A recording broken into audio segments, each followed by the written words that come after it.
Welcome to our channel.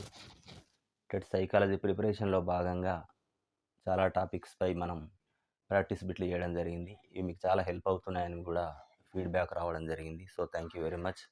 మీ మిత్రులకు కూడా ఇవి రీచ్ కావాలంటే తప్పకుండా షేర్ చేయండి, లైక్ చేయండి మరియు మరిన్ని వీడియోల కోసం సబ్స్క్రైబ్ చేయండి. సో ఈరోజు మనం బ్రూనర్ బోధనా సిద్ధాంతం, బ్రూనర్స్ థియరీ ఆఫ్ ఇన్స్ట్రక్షన్కి సంబంధించినటువంటి ఒక 20 బిట్స్ ప్రాక్టీస్ చేద్దాం. ఇవి టోటల్ టాపిక్ కవర్ అయ్యే విధంగా తయారు చేయడం జరిగింది. సో ఫస్ట్ క్వశ్చన్, బ్రూనర్ సిద్ధాంతం ప్రకారం ఒక సబ్జెక్ట్ యొక్క నిర్మాణం విద్యార్థికి ఏ విధంగా అందించబడాలి? అంటే బ్రూనర్ సిద్ధాంతం ప్రకారం ఒక సబ్జెక్టు యొక్క స్ట్రక్చర్ అనేది ఏ విధంగా ఉండాలి? సరళంగా అన్వేషణాత్మకంగా ఉండే విధంగా, కఠినంగా విశ్లేషణాత్మకంగా, సి ఉదాహరణలతోటి, డి కేవలం పుస్తకాలకు మాత్రమే పరిమితమై ఉండాలి. So A is the right answer.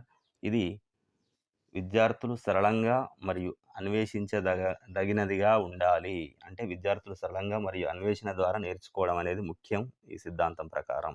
Question number 2, Bruner ప్రకారం అభ్యసన ప్రక్రియలో ఉండవలసిన ప్రాథమిక లక్షణం ఏది? ఏ కేంద్రీకృతం, బి ప్రయోజనాత్మకం, సి యాంత్రికం, డి సృజనాత్మకం. సో ఇక్కడ B is the right answer. ప్రయోజనాత్మకంగా ఉండాలి అంటే అభ్యసనం అనేది ఒక నిర్దిష్ట లక్ష్యాన్ని కలిగి ఉండి మరియు పర్పస్ఫుల్గా ఉండాలి. క్వశ్చన్ నెంబర్ 3, ఏ అంశం నుంచి అయినా ప్రారంభించి ఏ వయస్సులో వారికైనా బోధన చేయవచ్చు అని చెప్పే సిద్ధాంతం ఏది? ఏ వయసు నుంచి అయినా ప్రారంభించవచ్చు, ఏ వయసులో వారికైనా ఏదో ఒక రూపంలో మనం బోధించవచ్చు అని చెప్తుంది. A Vygotsky, B Pavlov, C Bruner యొక్క సిద్ధాంతం, డి థారండైక్ సిద్ధాంతం. So C is the right answer. Bruner యొక్క బోధనా సిద్ధాంతం. ఇక్కడ ఏం జరుగుతుందంటే ఈ సిద్ధాంతం బ్రూనర్ యొక్క సర్పిల పాఠ్య ప్రణాళిక సూత్రాన్ని ఇది సూచిస్తుంది. సర్పిల పాఠ్య ప్రణాళిక.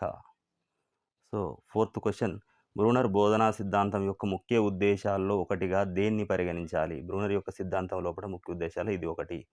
కేవలం బట్టి పద్ధతి, బి ప్రాథమిక కీలక భావనలపై దృష్టి సారించడం, సి విద్యార్థులను శిక్షించడం, డి బోధనా సమయాన్ని తగ్గించడం.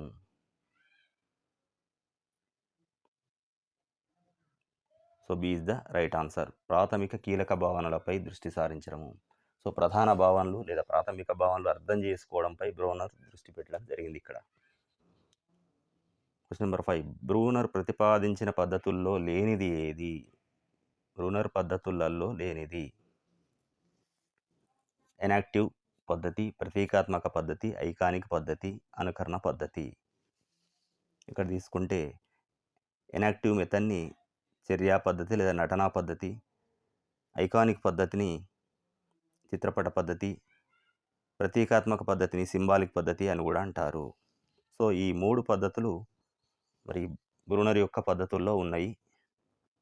బ్రూనర్ పద్ధతుల్లో లేనిది కేవలం డి అనుకరణ పద్ధతి. క్వశ్చన్ నెంబర్ 6, విద్యార్థులు తమ అనుభవం పరిశీలన ద్వారా నేర్చుకునేటువంటి ప్రక్రియను బ్రూనర్ దేని ద్వారా వివరిస్తాడు? ఏ శాస్త్రీయ నిబంధన, బి పరికరాత్మక నిబంధన, సి ఆవిష్కరణ అభ్యసనం, డి ప్రయత్న దోష పద్ధతి. C is the right answer. ఆవిష్కరణ అభ్యసనం, డిస్కవరీ లెర్నింగ్. అసలు బ్రూనర్ బోధనా సిద్ధాంతాన్ని థియరీ ఆఫ్ ఇన్స్ట్రక్షన్స్ అంటారు, ఆవిష్కరణ సిద్ధాంతం అని కూడా అంటారు, లేదా ఆవిష్కరణ అభ్యసనం అంటారు బ్రూనర్ థియరీని. క్వశ్చన్ నెంబర్ 7, విద్యార్థి అభ్యసించిన విషయాలను మరవకుండా ఎక్కువ కాలం గుర్తుంచుకోవడానికి సహాయపడేది ఏది? విద్యార్థులు తాము అభ్యసించినటువంటి విషయాలను మర్చిపోకుండా ఎక్కువ కాలం గుర్తించడానికి సహాయపడేది ఏది? నిరంతరంగా పరీక్షలు, రిటెన్షన్ లేదా నిలుపుదల, ఎక్కువ హోంవర్క్ ఇవ్వడము, ఒకేసారి మొత్తం పుస్తకం. Is the right answer. Retention లేదా నిలుపుదల అంటే నేర్చుకున్న జ్ఞానాన్ని మనస్సులో ఉంచుకునేటువంటి సామర్థ్యమే రిటెన్షన్ లేదా నిలుపుదల. క్వశ్చన్ నెంబర్ 8, ప్రేరణను సృష్టించడం మరియు దాన్ని కొనసాగించడం అనేవి దేనిలో భాగం?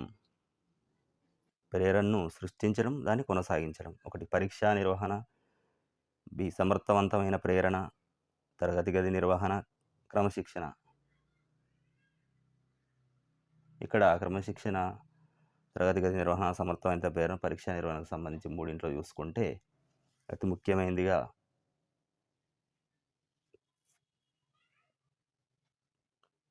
బి ఆన్సర్‌ని తీసుకోవచ్చు.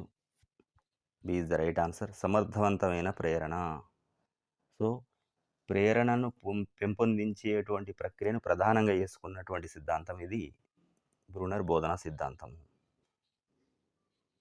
Question number 9. అభ్యాసన ప్రక్రియలో విద్యార్థి స్వయంగా పాల్గొనడానికి మరియు అనుభవం ద్వారా నేర్చుకోవడానికి తోడ్పడే అభ్యసనం ఏది? విద్యార్థి స్వయంగా పాల్గొనాలి, అనుభవం ద్వారా నేర్చుకోవాలి. ఏ వినడం ద్వారా, బి చదవడం ద్వారా, సి చేయడం ద్వారా అభ్యసనం, లెర్నింగ్ బై డూయింగ్, డి బట్టి పద్ధతి. So, C is the right answer, learning by doing. ఎందుకంటే విద్యార్థి చురుగ్గా అభ్యసనంలో పాల్గొనడం అనేది అతి ముఖ్యం గనక దీన్ని learning by doing. Question number 10. ఒక విద్యార్థి తనకు ఆసక్తి గల వైద్య వృత్తి గురించి ఎక్కువ చదవడం అనేది అభ్యసన ఉద్దేశంలో భాగం.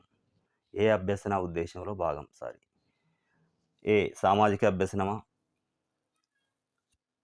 లక్ష్య నిర్దేశిత అభ్యసనం, దీన్ని గోల్ డైరెక్టెడ్ అభ్యసనం అంటున్నాం. అనియత అభ్యసనం,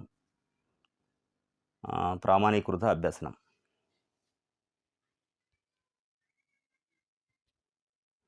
so, B is the right answer.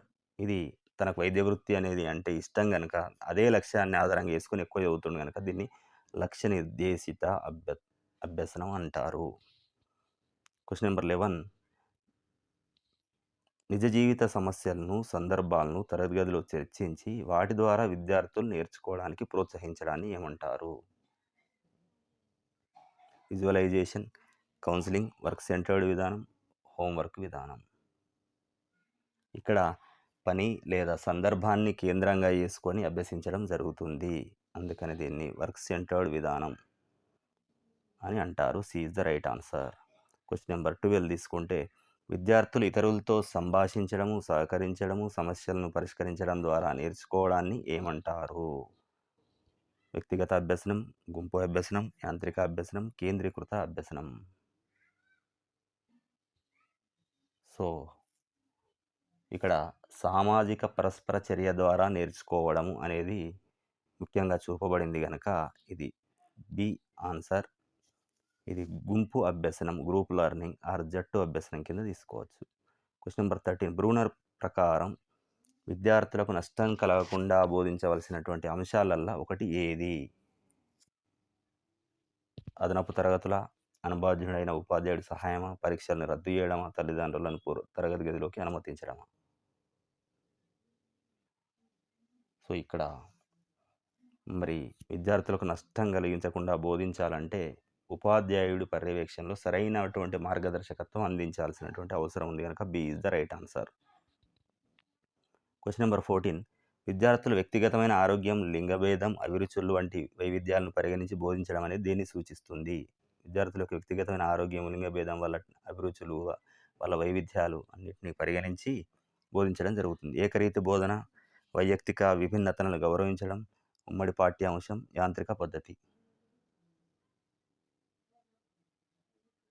So, ఇక్కడ ప్రతి విద్యార్థి ప్రత్యేకతను గుర్తించడం, వైయక్తిక భేదాలని పరిగణలోకి తీసుకొని బోధించడం అనేది ముఖ్యమైనది కనుక దీన్ని B is the right answer. వైయక్తిక విభిన్నతలను గౌరవించడం కింద వస్తుంది.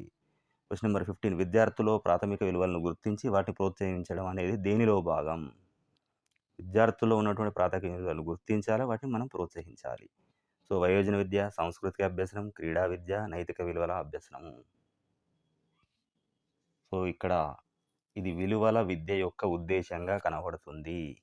విద్యార్థుల్లో విలువల్ని పెంపొందించడం అనేది విలువల విద్య యొక్క ముఖ్య ఉద్దేశం గనక సో, ఇది D is the right answer. విద్యార్థుల్లో నైతిక విలువల్ని పెంపొందించడం. Question number 16. అభ్యసనానికి సంబంధించిన అంశాలను చర్య లేదా నటనా పద్ధతి అంటున్నాం. చిత్రం, ప్రతీక రూపంలో అందించడం దేన్ని సూచిస్తుంది?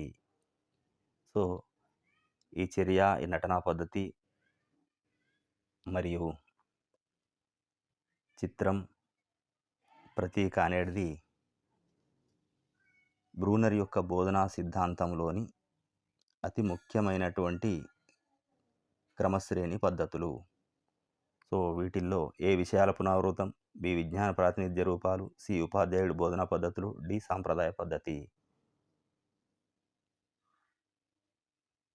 సో ఇక్కడ ఈ 3 జ్ఞానాన్ని అందించేటువంటి బ్రూనర్ యొక్క 3 పద్ధతులు. అంటే ఈ 3 జ్ఞానాన్ని అందించడానికి బ్రూనర్ ఉపయోగించే పద్ధతులు. So B is the right answer. విజ్ఞాన ప్రాతినిధ్య రూపాలు. సో విజ్ఞానాన్ని అందించడానికి 3 తోడ్పడుతున్నాయి బ్రూనర్ సిద్ధాంతంలో గనక B is the right answer. 17th question. ప్రతీకాత్మక సింబాలిక్ పద్ధతి ద్వారా విద్యార్థి నేర్చుకోవడంలో దేన్ని ఉపయోగిస్తారు? ఈ 3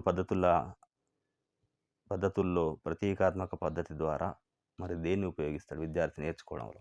శారీరక కదలికలు, బి చిత్రాలు బొమ్మలు, సి భాషా సంకేతాలు సూత్రాలు, డి అనుభవం. సో విద్యార్థి నేర్చుకునేటువంటి దశలో భాషా సంకేతాలు అనేటి ప్రధాన పాత్ర పోషిస్తాయి గనక ఇక్కడ C is the right answer. భాషా సంకేతాలు అనేది రైట్ ఆన్సర్. క్వశ్చన్ నెంబర్ 18 తీసుకుంటే విద్యార్థి జ్ఞానం కోసం, ఆనందం కోసం స్వయంగా నేర్చుకోవాలని కోరుకుంటే అది ఏ రకమైన ప్రేరణ? ఆయన సంతోషం కోసం కావచ్చు, లేదా నాలెడ్జ్ కోసం కావచ్చు, తనే స్వయంగా నేర్చుకోవాలని కోరుకుంటే అది ఏ బాహ్య ప్రేరణ, అంతర్గత ప్రేరణ, ప్రతికూల ప్రేరణ, దండన. సో ఇక్కడ B is the right answer. అంతర్గత ప్రేరణ. ఎందుకంటే విద్యార్థి తన సొంత ఆసక్తి మరియు ఆనందం కోసం, అంటే తన లోపల ఉండేటువంటి ఆసక్తి ద్వారానే నేర్చుకోవాలనుకుంటుండే కనుక ఇది అంతర్గత ప్రేరణ. Question number 19. విద్యార్థి బహుమతులు, మార్కులు లేదా ప్రశంసల కోసం చదివితే అది ఏ రకమైన ప్రేరణ?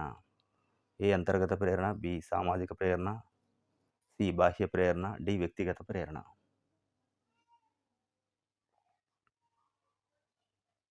సో ఇక్కడ విద్యార్థి బయటి ప్రోత్సాహకాల మీద ఆధారపడుతుండే గనక ఇది బాహ్య ప్రేరణ.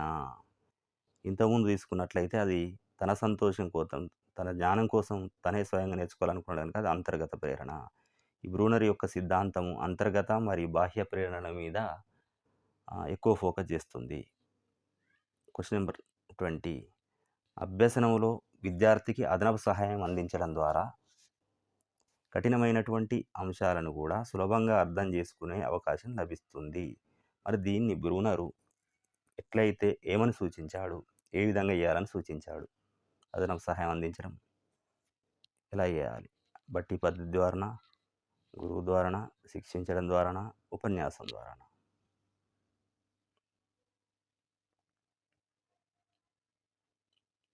So B is the right answer. ఇక్కడ గురువు ద్వారా అదనపు సహాయం అందించడం ద్వారా కఠినమైనటువంటి అంశాలు కూడా ఈజీగా అర్థం చేసుకునేటువంటి అవకాశం లభిస్తుందని బ్రూనర్ చెప్పడం జరిగింది. సో ఇవి బ్రూనర్ యొక్క బోధనా సిద్ధాంతము. దీన్నే మనం ఆవిష్కరణ అభ్యసనం అని కూడా అంటున్నాం. దీనిలో ఉన్నటువంటి అన్ని అంశాలు కవర్ అయ్యే విధంగా వీటిని తయారు చేయడం జరిగింది. ఇవి తప్పకుండా మీకు ఎగ్జామ్కి హెల్ప్ అవుతాయి. సో మీకు ఇంకే టాపిక్లపై వీడియోలు కావాలనుకుంటున్నారో కామెంట్ బాక్స్లో తెలియజేయండి. తప్పకుండా లైక్ చేసి, షేర్ చేసి, సబ్స్క్రైబ్ చేయండి. Thank you.